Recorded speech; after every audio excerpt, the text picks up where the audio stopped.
Hi guys, James at Rampant Lion Reviews again for you today with another beer review. For this one, we are going to head down to England once again and we're going to go to another brewery that I've never tried anything from. So these guys are a very new addition to the English beer scene. They only released their first beers a few months ago at the start of 2022, but the brewer behind this brewery is very well known and very well respected. And once we go through the brewery history, you'll see exactly why. But this beer is another one that I bought along at the Caledonian Craft Beer Merchant in Dunfermline. It comes highly recommended from them and they've pointed me in the direction of some very nice English beers in recent times. But it's always cool to introduce new English breweries to you here on the channel, and also quite cool to review beers from those breweries at very early points in their history. So I have to say, I'm very much looking forward to this one. I'm very curious to see what it has in store for us. So hopefully it's another good beer. Hopefully it makes for an interesting review. And as always, I hope that you guys enjoy my take on this one as well. So yeah, for this review then, we are going to head down to Manchester once again. We're going to go to the Piccadilly area to be precise, and we're going to have a look at my first beer from Sureshot Brewing. So this particular beer is called 164 miles per hour. It comes in at 8% ABV, and this one is a double IPA. I have to say, I do like the artwork on this one, the little kind of Fisher Price car or little Tikes car or whatever it is. But yeah, this should be very nice. Like I said, I got this beer at the Caledonian Craft Beer Merchant along in Dunfermline, and yeah, they had a couple of different things in from these guys. So yeah, let's get on with this one and see how we go. So, as always with my reviews then, I'll tell you a little bit about the brewery before we taste the beer. If you want to get straight to the tasting, just fast forward. All the usual links are in the video description below. That's the brewery website, the link to my other reviews that hopefully I can do in the future from Sureshot Brewing. This is the very first time I'm trying one of their beers, as I mentioned, but I'm sure there will be more in the future. But there's all the usual social media down there. If you want to see more reviews, do please consider subscribing to the channel. The whole channel, of course, has a geography-based tagging system, so you can go into the homepage and search for beer based on country, city, state, county, province, prefecture, whatever it is you happen to be interested in. Do check out the playlists of beers from different countries. There is one there for all the English beers that I've reviewed for you. That's being added to whenever I get the opportunity. Usually when I'm at home in the motherland of Scotland, we'll put a few things on there. But as always, please do get in touch and let me know some of the other beers and breweries that you guys would like to see me review. It's always great to hear from you guys that are watching the videos, and the support that you show the channel is hugely appreciated. So anyway, on to my brewery notes then to tell you a little bit about Sureshot Brewing. So Sureshot Brewing, as I've mentioned to you already, are based in the Piccadilly area of Manchester, and the brewery was founded back in 2020 by James Campbell. So James has an extensive background in craft beer. He worked for 13 years at Marble Brewing and finished up as their head brewer. Many of their well-known beers, the Manchester Bitter, the Earl Grey IPA and so on, were actually James's creations from what I understand. But he went on after that to co-found Cloudwater in 2015, and he stayed with them until about 2018. And Cloudwater, of course, as we know, made their name for these hazy New England IPAs, and they're still, I guess, one of the kind of premier English craft breweries in that particular regard. But in addition to his brewing activities, he works as a brewing consultant, and he actually helped Dea and Verdant setting up their equipment. Dea, of course, in Cheltenham, not too far away from Bristol, and Verdant are way down in Falmouth in Cornwall. So yeah, he also works as a brewing consultant, can we say.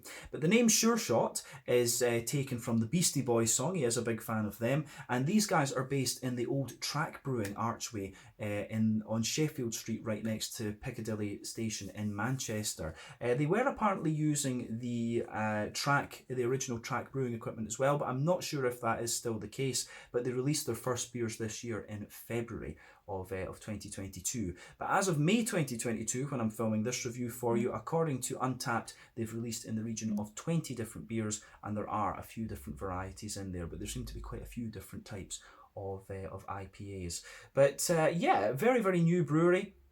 That is all I can really tell you about them for the moment, but I'm sure as time marches on, we will be able to add more things to my brewery notes. But yeah, this is the brainchild of James Campbell, who was one of the original co-founders of Cloudwater, so I'm sure this will be a pretty good beer. But yeah, as I say, that's all I can tell you for just now. If you want to learn more about this brewery, you can check out the brewery website. You can follow them on Facebook and Instagram to keep up to date with all the latest goings on, and you can check out the Rate Beer, Beer Advocate and Untappd pages to learn a little bit more about all the different beers that these guys have done. So yeah, let's crack on then and have a little look at the beer itself. So I'll just let you have a wee look at the can. And the artwork before we open this up one there, you can see the little Fisher Price or little Tykes car, however you would call it, and it's got a little bit of can we say how would you even say that in English? My English is getting terrible these days, guys. But yeah, you can see it's obviously hooring it along, as we would say in Scotland. But yeah, 164 miles per hour. There you can see the Sureshot Brewing symbol, and it tells you a little bit about the beer on the back there as well, which we'll come to in a second. Plain silver top on the can. I believe this beer cost me like I think it was £7 actually. This one cost me, because it's an English beer, so it's transport costs. Of course, the Scottish ones that are about the same as this will be about £6.50. But yeah, about £7. So that's roughly about €8, something like that. So 80 Swedish kroner. And that's going to be what, about $8.50 American these days, something like that. But yeah, rough price for you there. But for an 8% double IPA, that's not too bad, to be honest with you, especially when it is a sort of import, if you like. So yeah, this one here, this is hot. It says double IPA hop with Simcoe, Citra, Idaho 7 and Centennial, and it tells you a little bit about the flavour, so we're going to ignore that for just now. But yeah, this one, Simcoe, Citra, Idaho 7 and Centennial, we know these hops quite well. They are all American. Simcoe, about 12% alpha acid, lovely soft kind of passion fruity notes.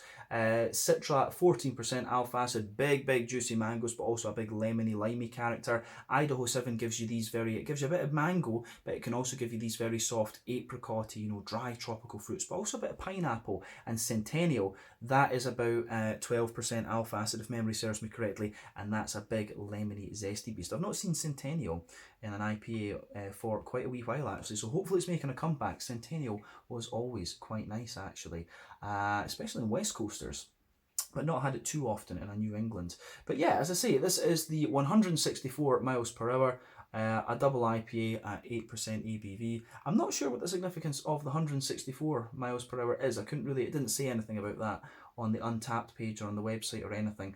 But yeah, obviously an inside joke, because it says, keep that speedometer steady, Stuart. So yeah, wonder exactly what that means. But anyway, so yeah, 8% double IPA. This one, we're not sure if it is. It doesn't say explicitly that it's a New England IPA, but there is wheat and oats listed in the ingredients list. So I think we can assume that it is going to be a New England hazy. So yeah, let's get this guy out then, and we'll get on with the tasting. I'm very curious to see what this is going to have in store for us. So let's do this.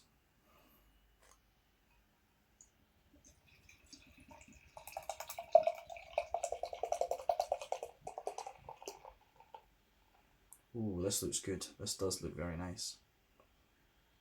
Yeah, there we go. That'll do for the moment, I think. But yeah, anyway. So, as you can see, this one, it does appear to be a New England hazy just from its appearance. So before the head disappears, I think it's safe to say that this one is poured with about 1.5 fingers of a frothy, I would say, kind of cream coloured head. The colour of this one is, to me, it's actually a little bit of a kind of darker yellow, but it still has a bit of paleness to it. Kind of looks a little bit like a kind of mixed tropical fruit juice, this one. As you'll know, if you've watched the reviews for any length of time, I always like comparing these New England hazies to different kinds of fruit juice, because that's just what the appearance reminds me of. But yeah, this one I think is like a sort of mixed tropical fruit juice.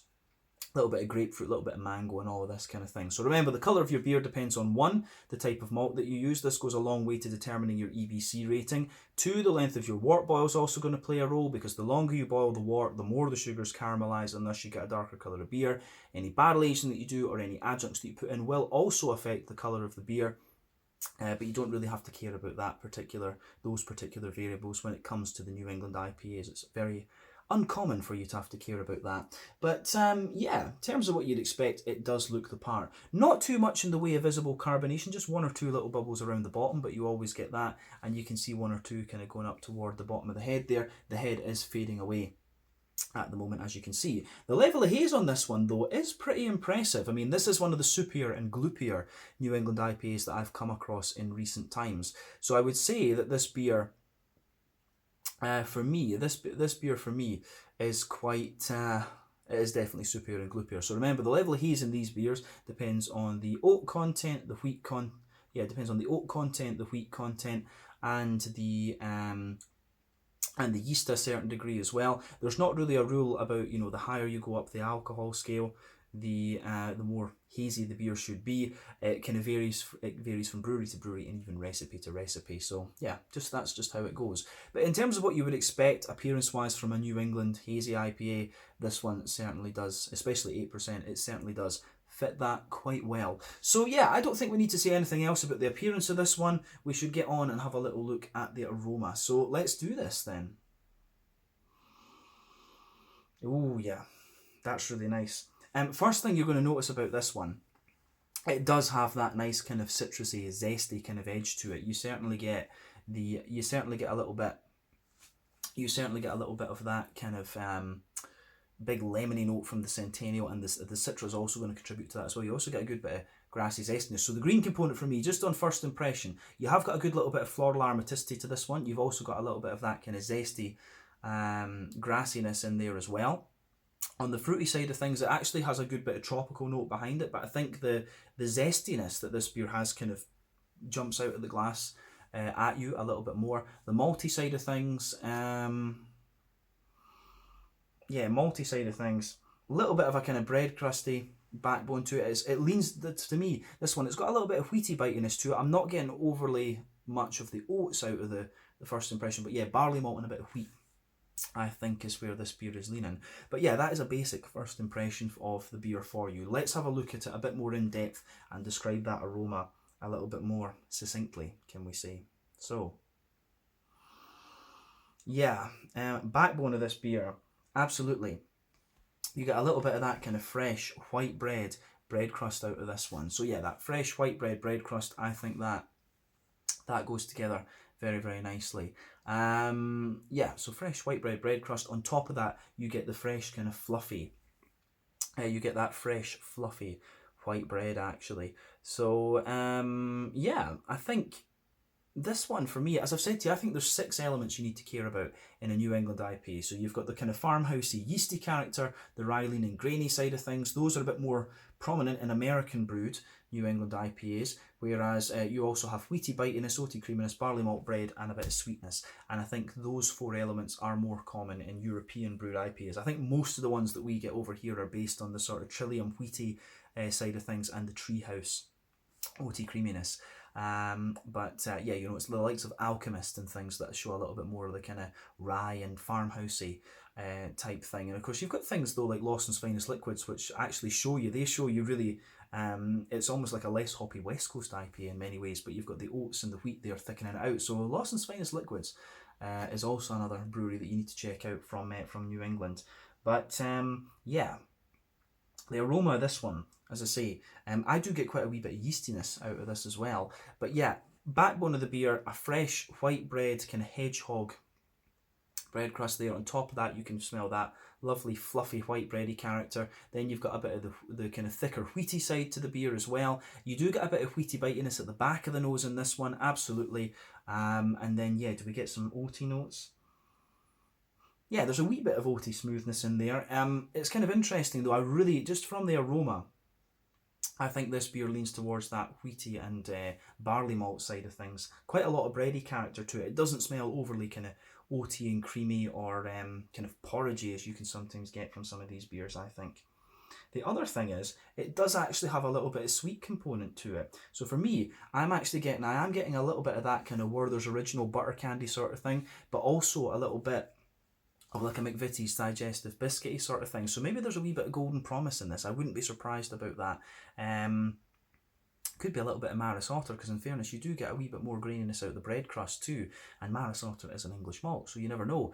But for me, as I say, bit of bread crust, fluffy white bread, you can smell the wheat thickening that out. The wheat also gives you a bit of bitiness in the back of the nose. You do smell a little touch of the oat, but I think it takes a backseat to other things. Then a bit of McVitie's digestive biscuit and a little touch of that Werther's Original butter candy sort of thing. But when the beer is 8%, you would expect it to show a little bit of sweetness just because of the booziness.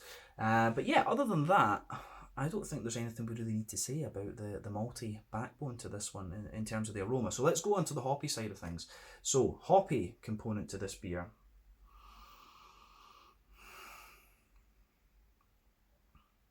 Yeah, the hoppy side to the beer. For me, the green component. The green component Lots of there's a lot of deep floral aromaticity to this one. I really really like this. So at the back of the nose, you have a little bit of at the back of the nose, you have a little bit of earthiness. But yeah, there's some big. The earthiness takes a bit of a back seat, so there is a wee bit of earthiness in there. You've got some big floral aromatic notes to this one. Yeah, you've got some big floral aromatic notes to it.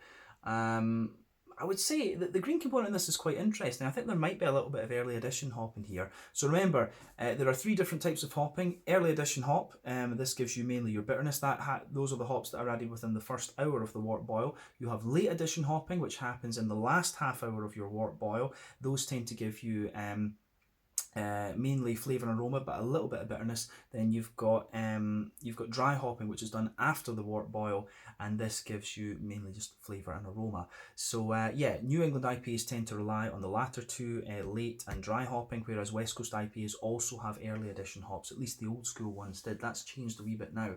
But yeah, for me, you've got a little bit of earthiness in here. You've got a nice deeper floral aromaticity to this one, so I think a bit of early edition hop, but also I think you've also got some. I think you've got quite a bit of late edition hop in this, because the green, it's just the depth of the green component I think tells you there's early edition here, but it's got a nice bright and oily floral aromaticity to it. But you've also got some kind of zesty, grassy characters coming out of this one. So yeah, I do like how this goes together. Some zesty kind of grassy notes. Yeah, green component for me is quite nice. It does lean toward that more floral side of things. But let's look at the fruity part of the beer. So for me, there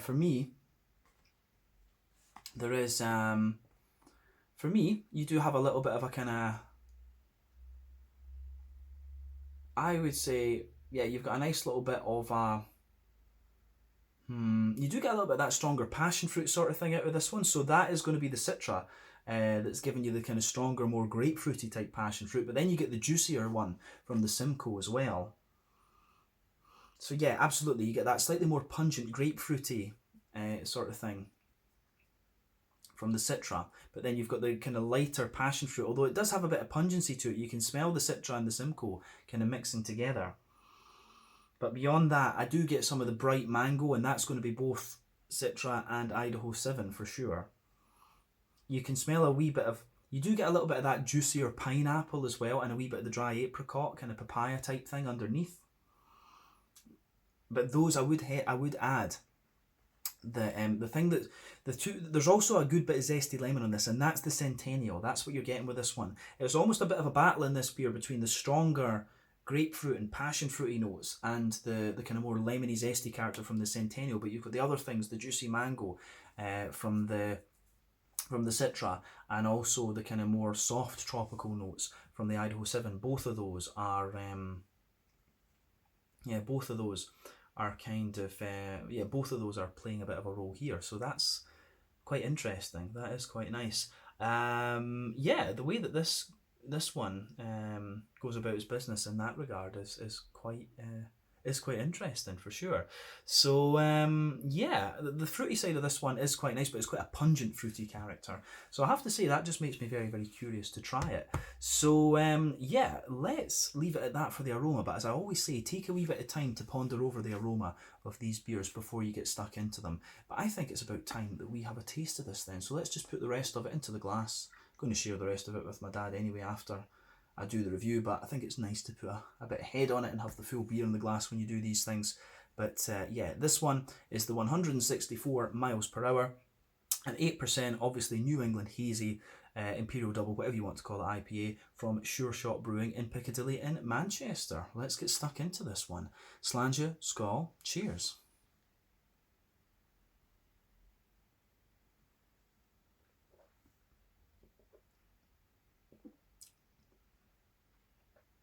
Oh yeah, that's nice. First impression of this, it's a very clean, it's one of these very clean and very juicy and slightly slick New England IPAs, but at the same time, the malt base really pushes its way out the further you go into the aftertaste with this one. This is nice. This is good. It's just interesting. I've been drinking I've had a couple of New England IPAs. I mean, we had one from Overtone, another one from Tempest here in Scotland as well. We had one from Verdant, and then we've got this one. And all four of them have actually been really quite different in the way they've gone about things. And, you know, I say this on the channel sometimes, you know, there's so many New England IPAs out there these days. It can get a wee bit, you know, it gets a wee bit tiring at some point. But, you know, I wish there was, I will say straight up, I wish there were more West Coasters and black IPAs and things like that out there. But, you know, it kind of goes to show you when you're trying these beers from 4 different breweries and they still feel quite different. It just goes to show you that even within one style category, there's quite a bit of diversity. So, yeah, this is a solid, absolutely solid New England double IPA, this one. As I say, for me, I think this one leans toward the wheaty side of things, just on that first little sip that I've had. But it's got a lovely big malty character. It's got a lovely kind of malty presence to it. It gets a bit drier further you go, and then it's got a nice balance of fruit. It's quite, again, it's kind of a little bit old school. It does remind me a little bit more of the likes of the Stigberg, It's Amazing Haze, and the O.O. Narangi and things. Some of the old school Swedish New England IPAs that I was drinking back in sort of 2016, 2017. That kind of time. But this is nice. This is very good.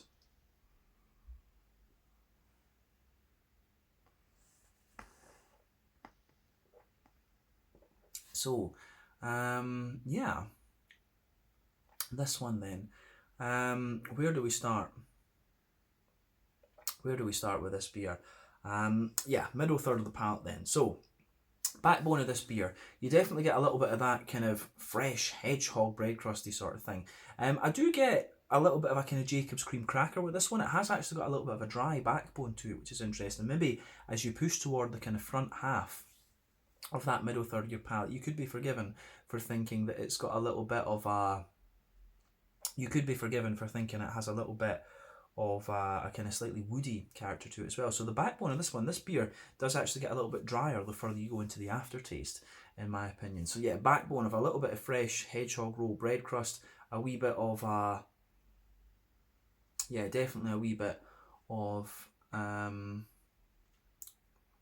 of Jacob's cream cracker in there and a little touch of wood. On top of all that though, you do get quite a dense barley malt white bready layer. You can feel that.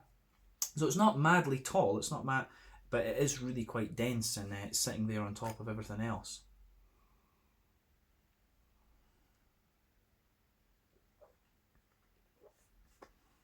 So, yeah, I do like how all of that kind of pieces together. But the thing with this one is you can feel the wheat has a big presence in this beer. So on top of that bready layer, you can really feel the nice big thick wheaty character.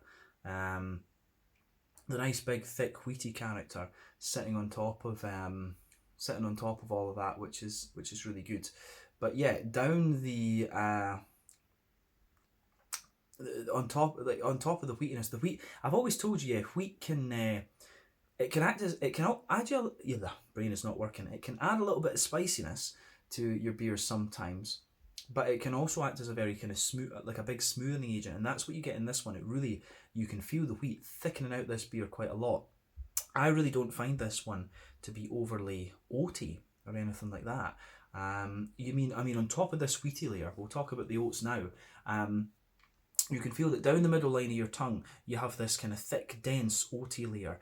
And as I've always said to you, for me, oats are an indicator of how old your New England IPA is, or, you know, maybe better put, how fresh it is. So yeah, you do certainly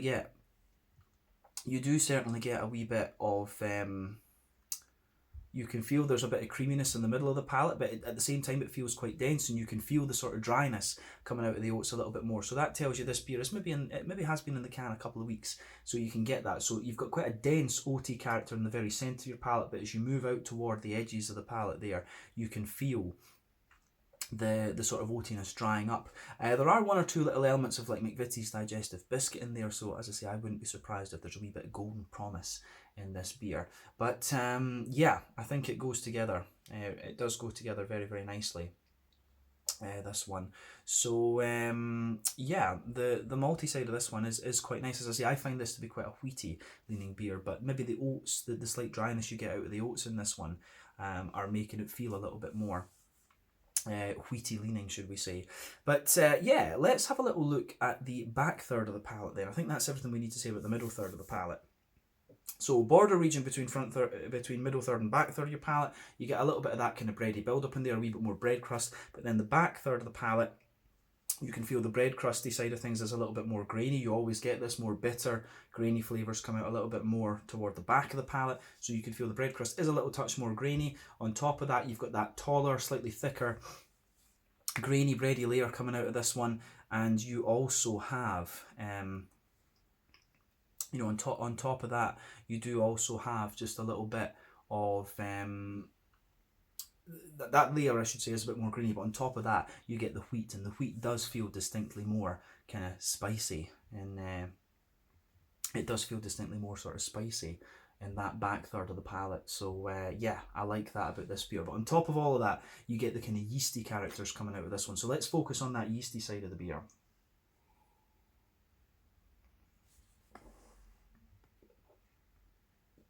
So the yeasty side of things, then on top of the wheat, you get that more dense, doughy, white bready sort of thing coming out of this one. So you have a little bit of that, you know, you do get a little bit of, you get that doughy, as I say, you get that big doughy yeasty sort of thing coming out of it. Then around the edge of that, you get a little bit of this kind of slightly woody, crackery sort of thing, a wee bit more of a bread crust, but you can feel that yeasty. It almost gives the beer just a little touch of a kind of farmhousey, woody, crackery character on top of everything else in that back third of the palate. So yeah, the back third of the palate does show you some of the yeasty flavour, I think. But yeah, it's kind of interesting. You get a wee bit of dryness out of it too. But definitely on the back third of the palate, you can feel the flavour is distinctly taller. Then as you come further forward into the middle third of the palate, everything just squashes together a little bit more, and you get all of this stuff out of it. So yeah, the way that this beer goes about its business from the malty, yeasty side of things is quite nice, but quite different, as I say, to the other ones I've reviewed for you recently. But yeah, let's look at the hoppy side of things then. Back corners of the palate, you've got a little bit of earthiness there, but as soon as you move further forward from that, you do start to get this nice, big, deep floral aromaticity to this one. It's almost a little touch spicy. If I didn't know better, I would have actually guessed that this one had a little bit of Columbus in it, because you do get a nice little bit of floral spiciness coming out of this one the further forward that you go. But round the front curve of the palate, there's a little bit of a kind of lighter grassy sort of thing to this one. It's a little touch zesty as well. But yeah, the grassy side of things the grassy and floral side of this beer is actually quite oily. So yeah, this is interesting. I do wonder if they're using like the cryo oils in this one, or incognito, I think they're calling it these days. So yeah, it does have a little bit of that kind of oily vibe to it, this one.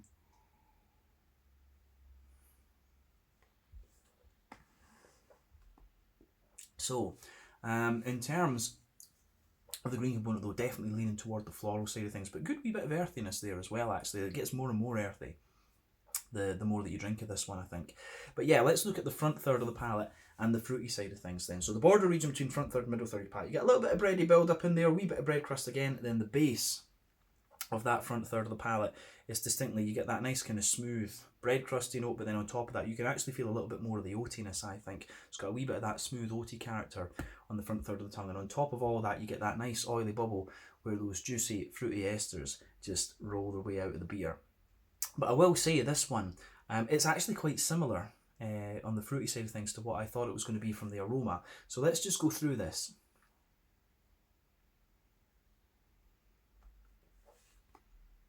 So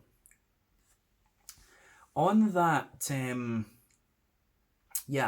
on that back third of the palate, on the back of that front third of the palate, you do get a slightly more pungent passion fruity kind of vibe out of this one. So yeah, pungent passion fruity vibe. It has got a wee bit of the grapefruit character as well. That's the Citra that's going to give you that. But as you move further forward, it mellows out a little bit, and both Citra and Simcoe are going to give you that. But as you reach the kind of middle of the palate, I think it gives you I really do think that it gives you a wee bit more of a kind of big and quite ripe mango. There are one or two wee hints, the lighter apricot, the papaya, maybe a bit of pineapple, and those are all going to come from the Idaho 7. But I think the Idaho 7 takes a back seat to the Citra and the Centennial in this one. I think the Citra and Centennial are the ones that are really punching their way out in this. I think the Simcoe and Idaho 7, I would describe the Simcoe and Idaho 7 as the two softer hops in this beer, whereas the Citra and the Centennial, those are the ones that I've always found are a bit more punchy and are going to kind of take the lead, if you like, and you're certainly seeing that in this beer. So as I say, when you reach the middle of your palate, you will get a little touch of that kind of drier apricot sort of thing, the papaya, the pineapple. There's a wee bit of that there, but then as soon as you move into the front half of that front third of your tongue, it's all about the Centennial, and you're getting those big oily, lemony, zesty sort of things from the Centennial. So yeah, that is quite interesting in this one, I have to say. Yeah, this beer does have a big bit of a zesty kick to it, and in fairness, the Citra and the Citra is going to contribute to that lemony, kind of limey, zesty sort of thing you're getting in this beer too. As you move further forward, it does show you a bit more of a lime toward the very tip of your tongue when things start mixing with the kind of more grassy ester type flavours. But yeah, this is nice. It's a wee bit more, pardon me, old school, I think, this one, than some of the other ones I've had in recent times, and it's a bit more of a wheaty leaning New England IPA in my opinion. But yeah, it gets a thumbs up from me. I wouldn't hesitate. I would certainly want to try some of the other beers from this brewery. I always say I wouldn't hesitate to drink this beer again, but it's very rare that I do that. I like trying different things, of course. But yeah, this one has been a very nice introduction to Sureshot Brewing. So I need to try maybe a black IPA or a West Coaster from them at some point. But yeah, I think that's everything we need to say about the flavour of this, to be honest with you. A very wheaty leaning and kind of quite zesty New England IPA. Let's round off this review with a wee look at the mouthfeel.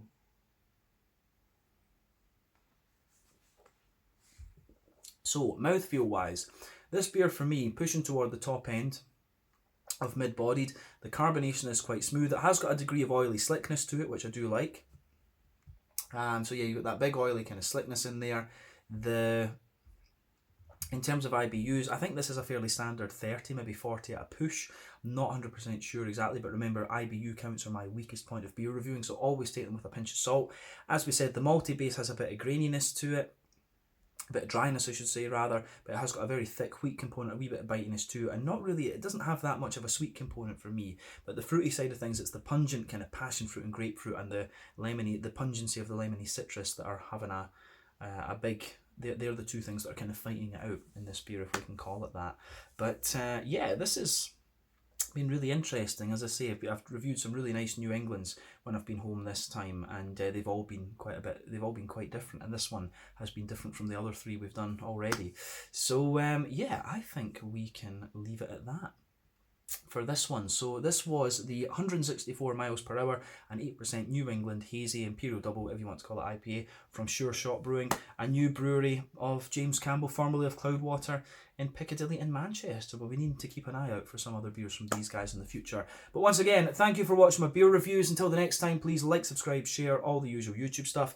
Let me know your own thoughts on this beer in the comment section below. Let me know what your favourite beers are from Sureshot as well.